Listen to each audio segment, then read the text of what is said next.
Jimmy नाम का एक लड़का अपनी जिंदगी में आगे बढ़ने की कोशिश कर रहा होता है। शादी करने के लिए वो एक लड़की से मिलकर अपनी बात आगे बढ़ा रहा था, लेकिन तभी उसकी लाइफ में उसकी एक्स गर्लफ्रेंड वापस आ जाती है, जिससे कि उसे फिर से अपना सच्चा प्यार याद आता है।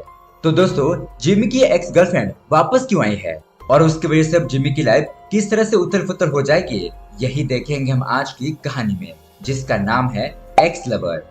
तो दोस्तों, अगर आपको भी ऐसे ही साउथ की मूवीज देखना पसंद है तो हमारे चैनल को सब्सक्राइब जरूर कीजिए, क्योंकि हम आपके लिए ऐसे वीडियोस लाते रहते हैं। तो चलिए बिना किसी देरी के शुरू करते हैं आज की कहानी। कहानी की शुरुआत होती है एक छोटी बच्ची से, जिसका नाम होता है मरियम। मरियम अपने बड़े भाई जिमी की लव स्टोरी हमें बता रही होती है, जिसकी शुरुआत होती है जमशी के शादी से। अब जमशी के शादी के दौरान हम मरियम को देखते हैं, जो हॉल के बाहर आकर दो लड़कियों को डांटने लगती है, क्योंकि वो उसकी फेवरेट रेड कार पर बैठकर फोटो खींच रही थी। अब मरियम चेक करती है कि कहीं उसकी कार पर कोई स्क्रैच नहीं आया, और तभी उसका बड़ा भाई यानी कि हमारी कहानी का हीरो जिमी वहां पर आकर उसका मजाक उड़ाने लगता है। लेकिन मरियम उससे कहती है कि अगर आप इसी तरह से अपनी कार को हर एक शादी में लेकर जाओगे तो सभी लोग इसी के साथ फोटो खिंचवाएंगे, जिससे कि इस कार के ऊपर कोई स्क्रैच पड़ सकता है। खैर, अब शादी होने के बाद मरियम हमें अपने पूरे परिवार का इंट्रोडक्शन करवाती है, जिसमें सबसे पहले उसके पापा की इकलौती बहन नदीरा और उसके हस्बैंड को दिखाया जाता है। आज उन्हीं के छोटे बेटे जमशी की शादी होती है। उसके बाद हमें मरियम के पापा के बड़े भाई से मिलवाया जाता है, जिनसे पूरा घर डरता है। फिर हम मरियम के पापा अब्दुल खरीब और उसकी माँ को देखते हैं। मरियम के दो बड़े भाई होते हैं, जिनका नाम होता है मिल्का और जिमी। अब यहाँ पर फैमिली फोटो खिंचवाते वक्त जिमी की आंखों में कुछ चला जाता है, और वो अपनी आंख को साफ करने के लिए जब वॉशरूम जाता है तो वहाँ पर उसे एक लड़की मिलती है, जिसका नाम होता है फिदा। अब फिदा उसकी कजन यास्मीन की दोस्त है, और अब वॉशरूम से बाहर आते वक्त उसे नादिरा मिलती है। वो जिमी को समझाते हुए कहती है कि देखो, तुम्हारे छोटे भाई की भी शादी हो गई, इसलिए अब तुम्हें भी एक अच्छी सी लड़की देखकर शादी कर लेनी चाहिए। नादिरा जिमी को यास्मीन की दोस्त फिदा से बात करने के लिए कहती है, और अब नादिरा के कहने पर जिमी भी उससे बात करने के लिए चला जाता है। और दोस्तों, यहाँ पर बातों ही बातों में जिमी और फिदा में काफी अच्छी दोस्ती हो जाती है। फिर वो दोनों जमशी की शादी में डांस करते हैं, और इस तरह से ये शादी पूरी हो जाती है। अब शादी के बाद जिमी अपनी कार को साफ कर रहा होता है, तो मरियम उससे कंप्लेंट करती है कि कार का रेडियो खराब हो गया है, इसलिए जिमी उस रेडियो को रिपेयर करने लगता है। लेकिन तभी उसका भाई मिल्का वहां पर आकर जिमी से सामान पैक करने के लिए मदद मांगता है, क्योंकि आज मिल्का अपनी वाइफ और बेटी के साथ काम करने के लिए कहीं बाहर जाने वाला है। अब उसके बाद हम यहाँ पर जिमी की कार कलेक्शन को देखते हैं, जिसमें अलग अलग तरीके की एंटीक कार शामिल होती है। अब एयरपोर्ट जाते समय जिमी मिल्का को ये जमीन दिखाता है, जो उसने एंटीक कार के शोरूम के लिए खरीदी थी। लेकिन अब इसे खरीदने के बाद जिमी के पास कुछ भी पैसे नहीं बचे थे। तो अब यहाँ पर मिल्का मरियम से कहता है कि मैं इस शोरूम में तभी इन्वेस्ट करूंगा जब तुम फिदा और जिमी को एक साथ लाओगी। मतलब एक छोटी बहन अपने भाई की लव स्टोरी की जिम्मेदारी लेती है। अब मिल्का को एयरपोर्ट पर ड्रॉप करने के बाद जिमी अपने दोस्त सलाओ के पास आता है, क्योंकि वो उसके फादर को शोरूम के बिजनेस में उसका पार्टनर बनाना चाहता है। लेकिन सलाओ का फादर उसे कहता है कि अगर तुम आधे फंड का इंतजाम करोगे तभी मैं तुम्हारे बिजनेस में पार्टनरशिप करूंगा। इधर जिमी के फादर अब्दुल खरीद खाशमिन को उन लोगों की तस्वीर दिखा रहे होते हैं, जिन्होंने भारत के लिए ओलंपिक में गोल्ड मेडल जीता था। तभी वहां पर मरियम आती है और बहाना बनाकर यास्मीन को अपने रूम में लेकर जाती है। फिर वो उससे फिदा का इंस्टाग्राम आईडी पूछती है। खैर, अब उसके बाद हम जामशी को देखते हैं, जो जिमी की रेड कार को वापस करने के लिए आया था, लेकिन उसने उस कार पर थोड़े से स्क्रैचेस लगा दिए थे। पर जिमी भी इस बात को थोड़ा सा इग्नोर ही कर देता है और खाना खाने के लिए चला जाता है। यहाँ मरियम इंस्टाग्राम पर फिदा से बात कर रही होती है, और डाइनिंग टेबल पर सभी लोग बैठकर खाना खाते वक्त सभी घर वाले फिदा और जिमी के रिश्ते के बारे में ही बात कर रहे होते हैं कि हमें इन दोनों का रिश्ता थोड़ा आगे बढ़ाना चाहिए। अब जिमी खुद भी फिदा से बात करने लगता है, और दोस्तों यही बात मरियम सभी लोगों को बता देती है। अब यहाँ पर ऐसे ही कुछ दिनों तक ये दोनों बात करते हैं, और फिर एक दिन मिलने का प्लान बनाते हैं। जिमी मरियम को साथ लेकर फिदा से मिलने के लिए एक रेस्टोरेंट जाता है। अब ये लोग फिदा से पहले ही वहाँ पर पहुँच गए थे, और थोड़ी देर इंतजार करने के बाद फिदा वहाँ पर आ जाती है। तो जिमी अपना फोन मरियम को देकर उसे दूसरे टेबल पर भेज देता है, ताकि ये दोनों पर्सनल आपस में कुछ बातें कर सके। अब फिदा यहाँ पर उससे पूछती है कि तुम्हारे और मिल्का नाम के पीछे क्या कहानी है। जिमी बताता है कि उसके पिताजी को स्पोर्ट में बहुत ज्यादा इंटरेस्ट था, इसलिए उन्होंने दोनों भाइयों के नाम स्पोर्टमैन जैसे रख दिए, और उनकी तरह हमें भी ट्रेनिंग देने लगे। अब इसी तरह की बातों ही बातों में इन दोनों के बीच अच्छी दोस्ती हो जाती है। उसके बाद कुछ महीनों तक ऐसे ही जिमी और फिदा बाहर घूमते जाते रहे, और मरियम उन्हें कंपनी देने के लिए उनके साथ चली जाती। अब एक दिन जब वो फिदा से मिलकर वापस घर पर लौट रहे होते हैं, तो रास्ते में उन्हें मर्सिडीज की एक एंटीक कार दिखाई देती है, जिसका पीछा करते हुए वो दोनों ही एक ग्राउंड में पहुंचते हैं। मरियम उस कार के अंदर देख रही थी, और जब जिमी उस कार के ओनर को देखता है तो उसके तो होश उड़ जाते हैं।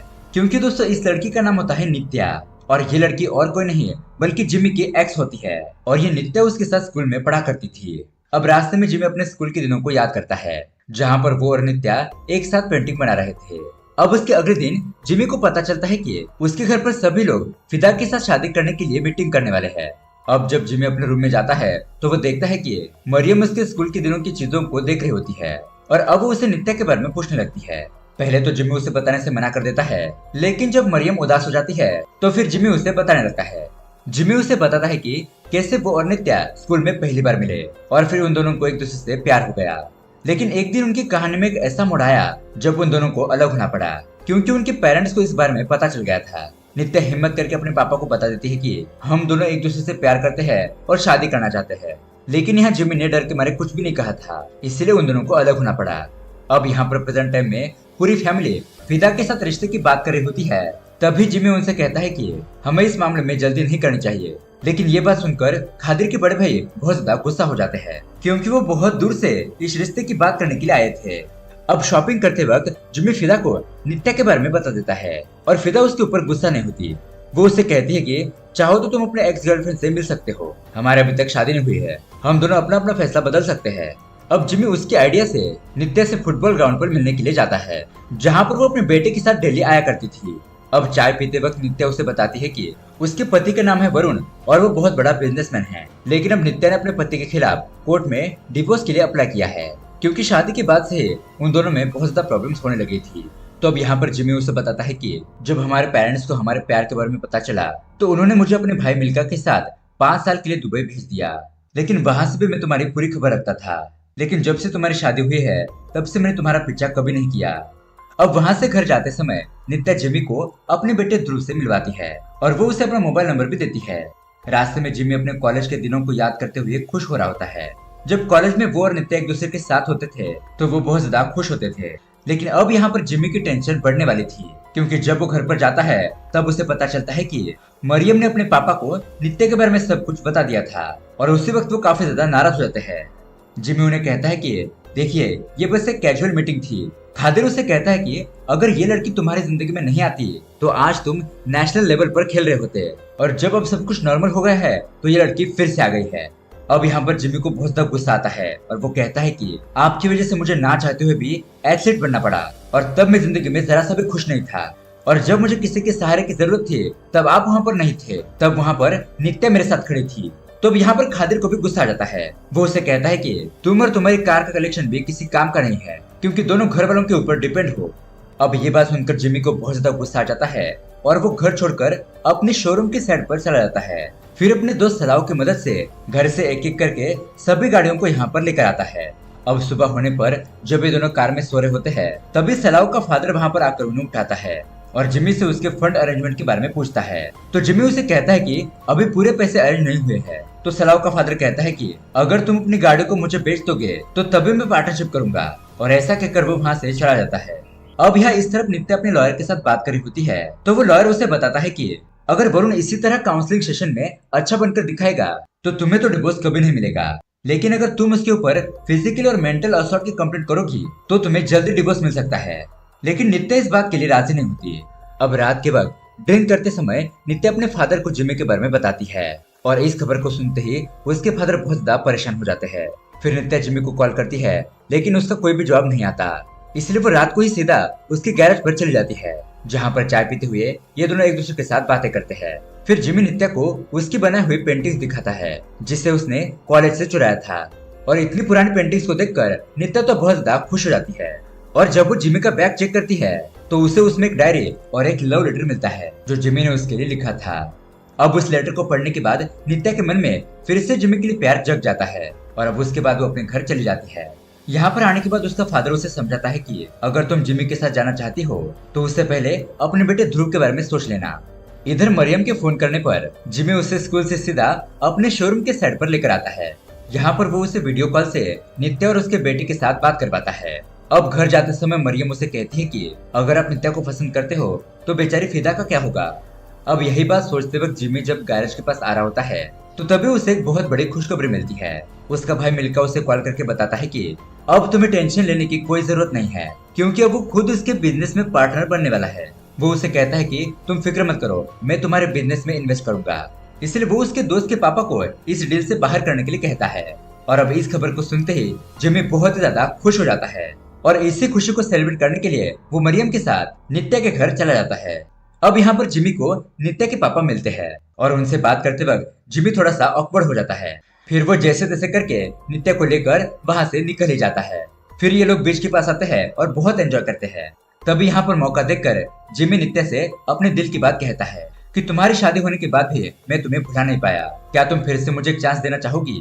और ये बात सुनकर नित्या थोड़ा सा मुस्कुराती है और उसकी स्माइल सुनकर जिमी समझ जाता है कि उसका जवाब हाँ है। उसके बाद दोस्तों जिमी यही बात फिदा को जाकर बताता है और फिदा भी जिमी के लिए बहुत ज्यादा खुश हो जाती है। अब उसके अगले सीन में हम देखते हैं कि आज जिमी के एंटीक कार के शोरूम का उद्घाटन होता है, लेकिन उसके अंकल ने यहाँ पर किसी भी औरतों को आने से मना किया था। खादिर मिल्का से कहता है कि बेटा मुझे खुशी है कि तुमने अपने भाई जिमी का साथ दिया। और फिर वो मिल्का के कहने पर जिमी से बात करने के लिए जाते हैं और वो अपने बेटे से रमजान के दिन वापस अपने घर पर आने के लिए कहते हैं, क्योंकि जिमी घर छोड़कर यहाँ गया था ना, इसीलिए। अब उसके बाद खादिर जब वहाँ से जा रहा होता है तो वो देखता है कि नित्या भी उद्घाटन पर आई हुई है। अब नित्या से मिलने के बाद जिमी बहुत ज्यादा खुश हो जाता है और ये दोनों एक दूसरे के साथ इसी तरह से मिलते हैं। अब एक दिन जब ये दोनों कार में बैठे होते हैं तो तभी नित्या जिमी को बताती है कि कॉलेज में मैं तुम्हारी एक झलक पाने के लिए दीवानी हो जाती थी, मुझे तुम्हें देखना बहुत ही अच्छा लगता था। और यहाँ पर बातों ही बातों में नित्या और जिमी बहुत ज्यादा करीब आ गए थे। लेकिन तभी अचानक नित्या कुछ ऐसा देखती है कि जिसे देखकर उसे बहुत बड़ा झटका लगता है और वो जल्दी से जिमी से दूर हो जाती है और उसे यहाँ से निकलने के लिए कहती है।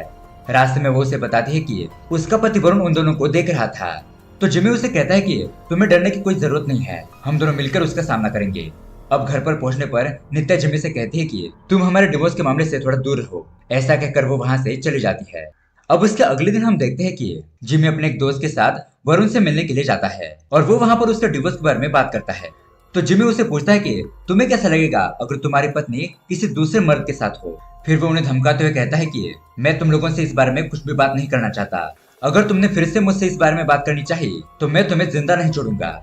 अब यहाँ इस तरफ जब नित्या स्कूल में थी तो प्रिंसिपल उसे बुलाती है और कहती है कि वरुण स्कूल में आया था और उसने तुम्हारे कुछ फोटोज और वीडियोस दिखाए। वो कहने लगा कि मैं अपने बेटे को ऐसे स्कूल में नहीं पढ़ा सकता जहाँ की टीचर का कैरेक्टर खराब हो, इसलिए प्रिंसिपल स्कूल की रेपुटेशन बचाने के लिए नित्या को सस्पेंड कर देती है। फिर नित्या के फादर उसे वो फोटोज और वीडियोस भेजते हैं जो उन्हें वरुण ने भेजे थे और उन्हें देखने के बाद नित्या बहुत ज्यादा परेशान हो जाती है। फिर वो जिमी के साथ लॉयर के पास जाती है और लॉयर उसकी फोटोज को देखकर कहता है कि डिवोर्स केस के चलते हुए तुम ऐसा कैसे कर सकती हो, इसकी वजह से तुम्हारे बेटे की कस्टडी तुम्हें कैसे मिलेगी। अब ये सुनकर नित्या थोड़ा सा अपसेट हो जाती है। तो जिमी उसे कहता है कि तुम टेंशन मत लो, मैं सब कुछ संभाल लूंगा। लेकिन नित्या उसे कहती है कि ये वरुण है ना, वो किसी भी हद तक गिर सकता है। एक दिन तो ऐसा आया था जब उसने मुझे पूरा दिन बाथरूम के अंदर बंद करके रखा था और इस बात से उसकी फैमिली को भी जरा सा भी फर्क नहीं पड़ा था। और जब नित्या को ये बात पता चलती है कि जिमी को मना करने के बावजूद भी वो वरुण से मिलने के लिए गया था तो वो जिमी पर गुस्सा होने लगती है। वो उसे कहती है कि तुम्हारी वजह से अब ये केस और भी ज्यादा कॉम्प्लिकेटेड हो गया है। अब यहाँ पर कुछ देर तक बहस होने के बाद नित्या उससे ब्रेकअप कर लेती है और इस रिश्ते को खत्म करके वहाँ से चली जाती है। तो जिमी जब अपने घर पर आता है तो खाना खाते समय उसके पापा के बड़े भाई उसे डांटते हैं क्योंकि उसके मना करने के बावजूद भी उसने नित्या को शोरूम में बुलाया था और वो कहते हैं कि नित्या की वजह से ही पूरे समाज में हमारी नाक कट गई है। तो अब टूटा हुआ दिल लेकर जिमी भी गुस्से में आकर कहता है कि आज के बाद आपको नित्या से कोई भी तकलीफ नहीं होगी क्योंकि अब ये किस्सा यहीं पर खत्म हो गया है। अब इधर कुछ दिनों तक नित्या और जिमी ये दोनों ही खोए खोए रहते हैं और जिमी की ऐसी हालत देखकर मरियम खुद को रोक नहीं पाती। वो जिमी को लेकर काउंसलिंग सेंटर चली जाती है जहाँ पर आज वरुण और नित्या का आखिरी काउंसलिंग सेशन होता है और उसके बाद ही कोर्ट अपना फाइनल डिसीजन बताएगी। यहाँ पर जब जिमी नित्या से मिलता है तो वो उसे समझाते हुए कहती है कि इस केस का रुख किसी भी तरफ मुड़ सकता है, इसलिए हमारा एक दूसरे से दूर रहना ही अच्छा रहेगा। अब यहाँ सेशन के दौरान काउंसलर नित्या से कहती है कि देखो नित्या, तुम्हें वरुण को बदलने के लिए उसे एक मौका देना चाहिए और अपने बेटे के फ्यूचर के बारे में सोचना चाहिए। नित्या कहती है कि मैं उसी के फ्यूचर के बारे में सोचकर डिवोर्स ले रही हूँ क्योंकि वरुण मेरे बेटे ध्रुव को अपने बेल्ट से मारता है। अगर आपको विश्वास नहीं है तो आप ध्रुव के शरीर पर देख सकते हो, आपको वहाँ पर चोटों के निशान दिख जाएंगे। अब यहाँ पर अपने हाथों से केस निकलता हुआ देखकर वरुण बौखला जाता है और उस काउंसलर के साथ बहस करने लगता है। अब वरुण का ऐसा घटिया बर्ताव देखकर वो काउंसलर उसे कहती है कि मैं कोर्ट में ऐसे एविडेंस पेश करूंगी कि तुम दोनों का डिवोर्स हो जाए और ध्रुव की कस्टडी नित्या को मिल जाएगी। अब ये सारी बातें सुनकर वरुण गुस्से में आ जाता है और वहाँ से बाहर चला जाता है। फिर वो नित्या को धमकी देता है कि वो उसकी फोटोज और वीडियोस को इंटरनेट पर वायरल कर देगा। लेकिन जब नित्या जिमी को देखती है तो उसे अंदर से एक विश्वास आता है और यहाँ पर वरुण की तो बोलते ही बंद हो जाती है। और दोस्तों कहानी के एंड में हम देखते हैं कि नित्या और जिमी की शादी हो जाती है और वो दोनों एक दूसरे के साथ खुश रहने लगते हैं। इसी के साथ ये कहानी यहीं पर एंड हो जाती है। तो दोस्तों ये कहानी आपको कैसी लगी हमें कमेंट करके जरूर बताइएगा। साथ ही ऐसे अमेजिंग वीडियो देखने के लिए हमारे चैनल को सब्सक्राइब जरूर कीजिए। मिलते हैं अगली वीडियो में। Thanks for watching.